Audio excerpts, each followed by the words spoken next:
Good afternoon, students. In last video, we all studied about the summary of chapter The Living Palate. In this chapter, I taught you about the history of food. किस तरीके से हमारे food की history ancient time से और till now change हो चुकी हैं। पहले हम भोजन को खाने को ऐसे ही कच्चा खाते थे।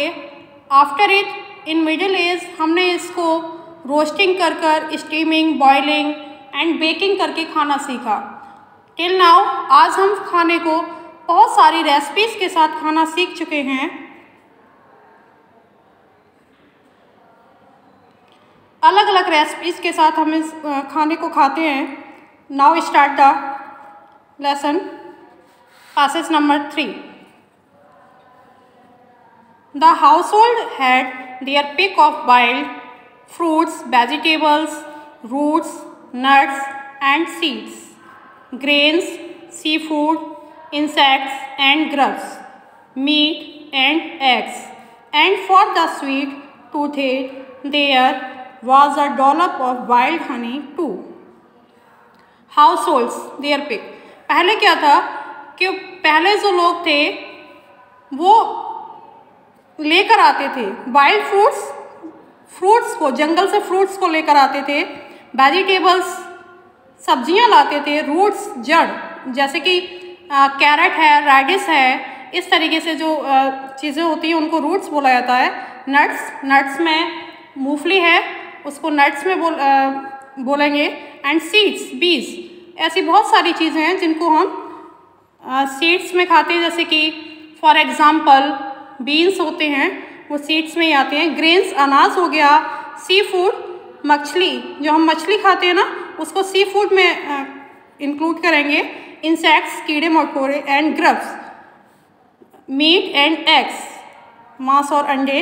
And for the sweet toothed there was a dollop of wild honey too, और अपने दांतों को मीठा करने के लिए, मतलब स्वाद को मीठा करने के लिए, खाने के स्वाद को मीठा करने के लिए क्या पीते थे वो?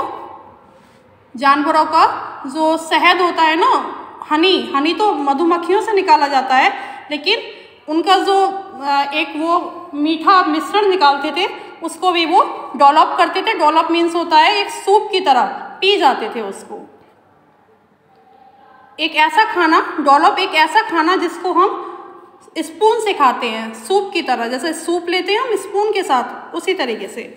And up until the time of fire and hearth it was all eaten raw. लेकिन अब जब आग जान गए हैं, लोग जान गए हैं कि आग जलाई जाती है। और हर्ट क्या होता है बेटा? होम एंड फैमिली लाइफ, मतलब अब हमारे पास घर हैं, फैमिली लाइफ मतलब हम पारिवारिक जीवन व्यतीत कर रहे हैं। It was all eaten raw, फिर भी इसको कच्चा खाया जाता है इन सब चीज़ों को। Spices and flavours were alien concepts. अगर इसमें स्पाइसेज एंड फ्लेवर्स मसाले डाल दिए जाएं अलग अलग तरीके से बनाने के लिए, इनको कुक करने के लिए, तो इसमें क्या हो जाता है? बहुत ज़्यादा कॉन्सेप्ट्स तैयार हो जाते हैं। Meal times were put together by man the hunter and women. The hunting gathering times were potluck times. The seasons decided what was available and meat was if and what was the man and the woman killed. यहाँ पर ये writer जो हैं वो बता रहे हैं कि मील टाइम्स, खाने के समय, वर put together by man, Hunter and women the gather, मतलब जो भी इकट्ठा किया जाता था भोजन, मैन मतलब व्यक्ति के द्वारा, हंटर्स के द्वारा शिकारियों के द्वारा, वुमेन्स के द्वारा, या जो भी वहाँ इकट्ठे हुए हैं उन सब के द्वारा जो भोजन लाया जाता था। द हंटिंग गैदरिंग टाइम्स, शिकार करते समय, जब शिकार करने के लिए लोग इकट्ठा होते थे उस समय इसको पॉटलक बोला जाता था। उस टाइम को क्या बोला जाता था? पॉटलक। पॉटलक होता है एक ऐसा खाना जिसे हम सर्व करते हैं गेस्ट को, बहुत ही स्पेशल खाना बताया गया था उस टाइम के लिए। The season decided what was available and the meat was if, ये तो मौसम ही डिसाइड करता था, मतलब मौसम के ऊपर डिपेंड था कि खाना कैसा उपलब्ध होगा, मीट उसमें होगा, if and what was man and women killed, और ये भी सीज़न ही बताता था, मतलब जो मीट जब हम खाते थे उस टाइम पर, पुराने टाइम पर, एंशिएंट टाइम में, तो ये उस टाइम के सीज़न पर डिपेंड करता था कि जो खाने में मीट, मांस को सम्मिलित किया गया है, मांस को उसमें ऐड किया गया है खाने के साथ, वो एक व्यक्ति का है या औरत का है, वुमेन का है। With the advent of middle ages, लेकिन मध्य युग में आते आते, मिडिल एज में आते आते, the business of cooking change dramatically, ये पाक कला का जो कुकिंग है ना, भोजन पकाने की जो कला है, उसमें बहुत ज़्यादा चेंजेस आए, उस व्यवसाय में काफ़ी चेंजेस आए। विद अ चेंज सॉल्ट, जैसे कि चेंज करने के लिए उसमें नमक डाला गया, स्पाइसेस, मसाले डाले गए, और उसमें फ्लेवर को, जब नमक और मसाले उसमें पड़ेंगे तो उसमें फ्लेवर भी आएगा, उसमें फ्लेवर को भी ऐड किया गया। इस तरीके से खाना कैसा बना, बहुत ही ज़्यादा स्वादिष्ट बना। And then one could cook in different ways, और इस तरीके से मिडिल एज में लोगों ने कई तरीके से खाने को बनाना सीखा। रोस्टिंग, स्टीमिंग, बॉइलिंग, बेकिंग, खाने को भूनकर, स्टीमिंग उसको भाप देकर, बॉइलिंग उबाल कर, बेकिंग उसको सेक कर। इट ऑल टेस्टेड डिफरेंट, इन सब का टेस्ट क्या था, डिफरेंट था। आप भोजन है, मान लीजिए आपने कोई भी सब्जी ली और उसको आपने इन्हीं 4 स्टेप्स में अलग अलग बनाया, तो उस 4 स्टेप्स का क्या होगा, टेस्ट भी डिफरेंट होगा, क्योंकि रोस्टिंग करने पर उसका टेस्ट अलग आएगा, स्टीमिंग करने पर उसका टेस्ट अलग होगा, अगर उसको बॉईल करेंगे तो टेस्ट अलग आएगा, और बेक करेंगे तो उसका टेस्ट अलग होगा। इट ऑल टेस्टेड डिफरेंट, इस सब के स्वाद भी अलग अलग थे। The kitchen was a big affair, रसोई घर का जो मामला था बहुत ही बड़ा था। The vessels to cook in, क्योंकि अब तो खाना पकाने के लिए इसमें बर्तन भी उपलब्ध हुए। The jars to store in, jar इकट्ठे किए गए सामान को इकट्ठा करने के लिए, मतलब आप सबने किचन को देखा ही है, तो आपने देखिए बहुत सारे हमारे घर में जार होते हैं किचन के अंदर, जिसमें हम अलग अलग तरह की चीज़ें स्टोर करते हैं। फॉर एग्जांपल पिकल जार अलग होता है, जो पल्स हैं उसको अलग रखा जाता है। इस तरीके से बहुत सी चीज़ें हैं किचन में जो अलग अलग स्टोर की जाती हैं। And the dishes to serve in, और इसके साथ साथ बर्तन, डिशेस जो प्लेट्स होती हैं उनको भी इकट्ठा किया गया, जिनमें हम खाना परोसकर खा सकें। Cooking was no longer rudimentary craft, cooking जो खाना पकाने की कला है वो बहुत ज़्यादा विकसित नहीं हुई थी अभी तक। It was a big deal now, अभी भी ये बहुत बड़ा चैलेंज बनी हुई थी, मतलब मिडिल एज में भी लोगों ने अभी अच्छे से खाना पकाना नहीं सीखा था, अभी भी इस डील को, इस कार्य को बहुत चुनौती के साथ, चैलेंज के साथ लिया जा रहा था। Food and meal times became more elaborate, अब खाना और भोजन का समय, मतलब ये भोजन का जो समय था कि सुबह के खाने में क्या लेना है, दोपहर के खाने में क्या लेना है, शाम को क्या बनाना है, ये बहुत ज़्यादा एलेबोरेट मीन्स कॉम्प्लिकेटेड, बहुत ज़्यादा कठिन होता जा रहा था ऐसा होना। The idea of having different things for different meals became popular, जो विचार था अलग अलग चीज़ों को बनाने के लिए, अलग अलग खाना बनाने के लिए बहुत ज़्यादा फेमस हो चुका था किस चीज़ को किस तरीके से बनाना है। Food was divided into different categories such as staples, अब भोजन को अलग अलग कैटेगरीज में बदल दिया गया था, बांट दिया गया था। एज जैसे कि स्टेपल्स बोलते हैं एक प्रमुख खाने को, मूल भोजन कि हमारा जो आज का बनेगा वो मूल भोजन क्या है, जैसे सब्जी, रोटी, दाल, है ना, तो एक इम्पोर्टेंट जो फूड है जो हमें लेना है आज के लिए। मेंस में आप कह सकते हैं कि एक तरीके से अपनी चॉइस देना कि मुझे ये खाना है कि इस तरीके से खाना है। एंड साइड्स, मतलब एक ओकेजन भी ऐड किया गया कि किस दिन कैसा खाना बनना चाहिए। सेवरीज एंड डेजर्ट, सेवरीज से मतलब है यहाँ पर बेटा आपका स्नैक्स, जैसे कि मैगी है, आप जो खाते हैं नूडल्स वगैरह, ये स्नैक्स में ही आते हैं, तो ये खाना भी इसमें ऐड किया गया। डेजर्ट्स मिठाई को बोल सकते हैं। रेसिपीज एवॉल्व, ये सारी चीज़ें इस अपने खाने में, मतलब जो हमारी जैसे जैसे कल्चर का डेवलप हुआ, जैसे जैसे हमारी सिविलाइजेशन डेवलप होती गई, सभ्यता डेवलप होती गई, वैसे वैसे हमारी खाना बनाने की हैबिट और खाना खाने की जो चेंज स्टाइल थी वो भी बदलती गई।